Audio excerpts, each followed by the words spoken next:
প্রতিপক্ষ ছিল তারাও কিন্তু সবাই আমাদের নিজেদেরই লোক, সো নিজেদের লোকের খেলাটা আসলে ফাইনালটা দেখা উচিত। সো সেই হিসেবে আশা, আমাদের দল নিয়ে খারাপ লাগা তো অবশ্যই কাজ করবে, বাট আমরা আগামীবার অবশ্যই চেষ্টা করবো ফাইনালে খেলার। কোন দলকে সাপোর্ট দিচ্ছেন? ওই যে বললাম দুইটা দলই সব নিজেদেরই লোক, সো দুইটা দলকেই সাপোর্ট করছি। কেউ হার জিতটা তো থাকবেই, সো যে যেতে যাবে তাকে সাপোর্ট করবো। তাহলে তো সুবিধা পার্টি বলবে। বলতে পারেন সুবিধা পার্টি, বাট ওই যে বললাম এক দলকে সাপোর্ট করলে অন্য দল একটু রেশারেশি হবে, সো এই জন্য দুই দলকে সাপোর্ট করা। আর দুই দলই অনেক ভালো খেলছে দেখি কিন্তু তারা ফাইনালে আসা, সো যারাই জিতবে তাদের জন্য শুভকামনা থাকবে। আমার মনে হয় টাইটানে বেশি পছন্দের মানুষ, সো আশা করব টাইটান জিতবে এবং তারা খুব ভালো খেলছে, এবং তারা জিতে গেলে তো অবশ্যই একটু বেশি খুশি হব। আগের বারের থেকে এবারের খেলাটা বেশি ভালো, যেহেতু এবার আসলে প্রফেশনালভাবে ক্রিকেটটা আয়োজন করা হয়েছে এবং স্টেডিয়ামে হচ্ছে এবং সব রুলস রেগুলেশন মেনটেন করে হচ্ছে। সো আমার মনে হয় গতবারের থেকে এবার আরও পারফেকশনের সাথে আসলে সবাই অর্গানাইজ করার ট্রাই করেছি। ওয়ালটন আবারও মিলিনিয়ার অফারে ওয়ালটন ফ্রিজ কিনে আপনিও হয়ে যেতে পারেন মিলিয়নিয়ার। মিলিনিয়ার ছড়াছড়ি দেশ জুড়ে, এটা শুধু ওয়ালটনই পারে। আমার মনে হয় একটা টাইমে আসলে সবার ফ্রি থাকা কখনোই পসিবল না, আবার সবার টাইম স্কেজুল মেনটেন করেও কিন্তু খেলাটা আয়োজন করা সম্ভব না। সো সেই জায়গা থেকে আসলে যারা ফ্রি ছিল তারা কিন্তু সবাই পার্টিসিপেট করেছে। হয়তো দেখা গেছে এক ম্যাচে পার্টিসিপেট করতে না পারলেও অন্য ম্যাচে পার্টিসিপেট করেছে। সো অনেকেই আছে, সবার থাকা তো আসলে কোনো বা আপনার কোনোবারের খেলায় আসলে পসিবল না।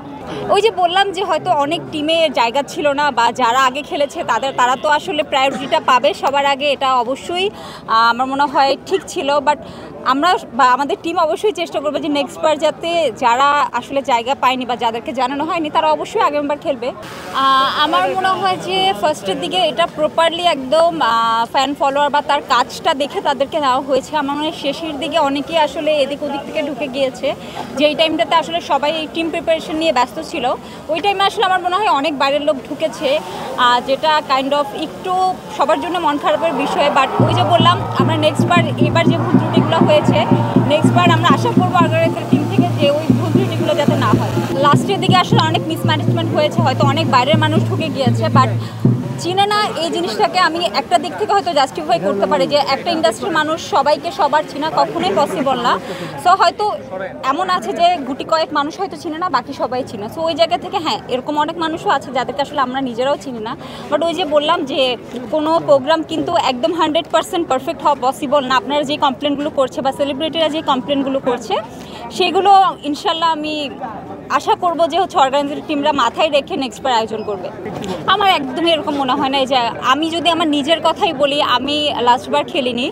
সো যদি সিন্ডিকেটের আন্ডারই হতো তাহলে আমি নিজেও খেলার সুযোগটা আসলে ছিল না। আমার মনে হয়েছে যে যাদের দেখে আসলে মনে হয়েছে স্পোর্টসের সাথে কোনোভাবে তারা ইনক্লুড ছিল বা ভালো খেলে বা যাদের কাজের কোয়ালিটিটা ভালো, আমাদের নিজেদের টিম, আমি বাইরের টিমের কথা বলবো না যেহেতু তাদের সাথে আমি ইনক্লুড ছিলাম না, আমাদের নিজেদের টিমে একটাও বাইরের মানুষ ছিল না। প্রত্যেকটা মানুষের কাজের এবং যথাযথ কাজের অ্যাকচুয়ালি প্রমাণ ছিল এবং তাদের সবাইকে ওইভাবে দেখিয়ে নেওয়া হয়েছে। সো বাইরের টিমের আসলে জাজমেন্টটা আমি করবো না, আমি আমার টিম নিয়ে আসলে বলতে পারি।